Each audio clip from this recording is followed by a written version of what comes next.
Hey everyone, welcome to today's explainer.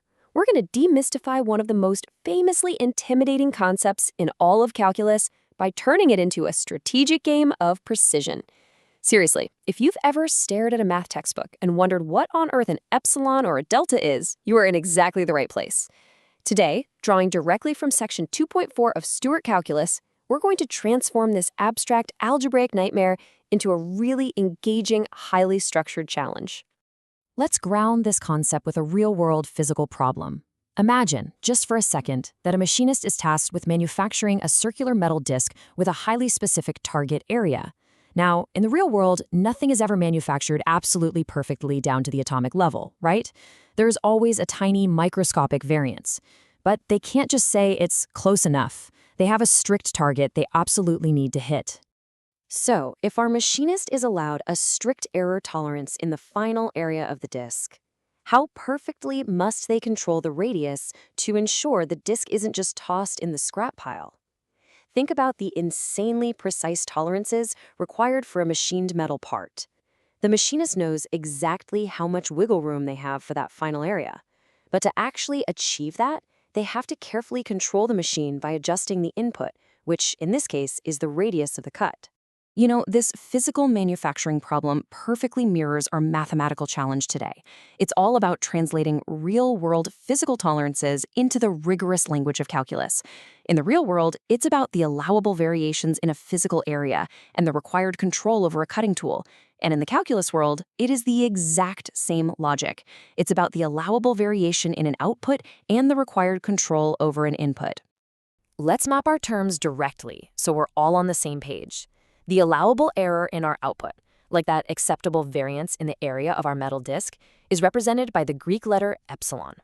On the flip side, the precise control needed over our input, the radius, is our delta. So think of epsilon as the strict standard you absolutely have to meet, and delta as the precise lever you pull to meet it.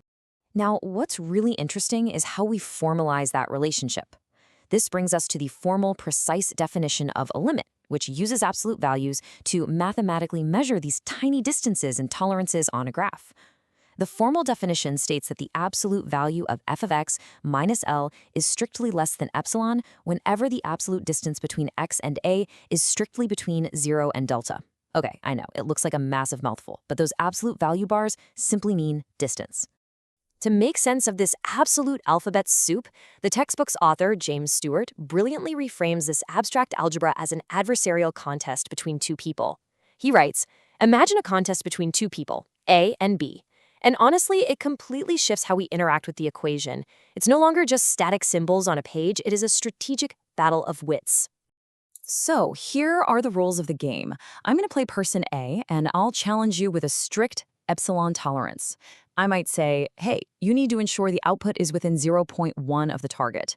Your job, as person B, is to respond by finding the winning delta that guarantees we stay within that limit.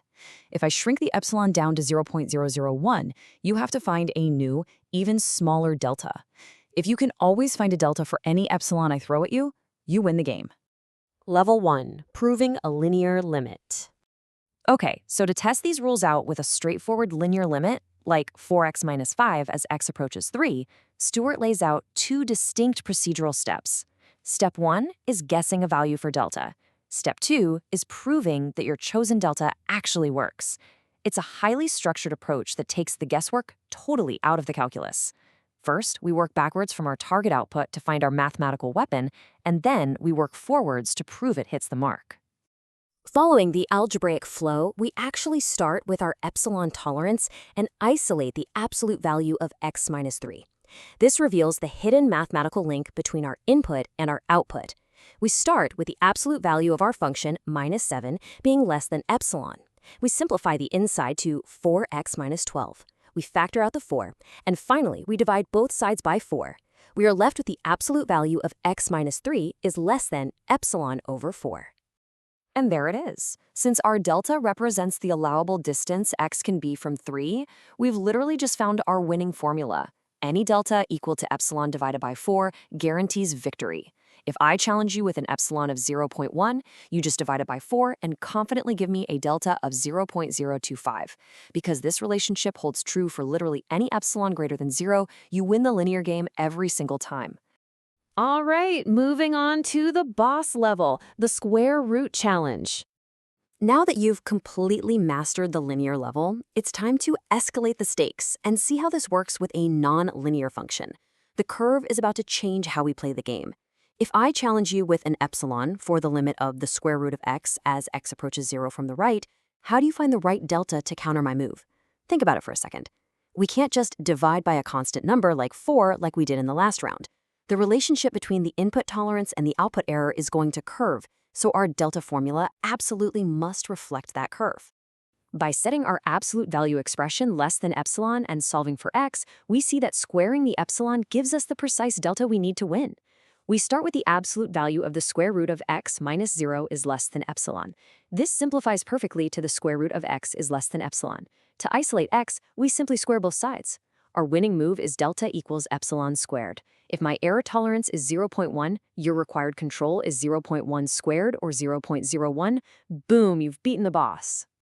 As we wrap up this explainer, I want you to ponder a question. How will this foundational game of tolerances evolve when you start tackling limits stretching to infinity, or the instantaneous rates of change in derivatives? How will you find your winning delta when epsilon gets infinitely small? This Epsilon-Delta game isn't just an arbitrary hurdle.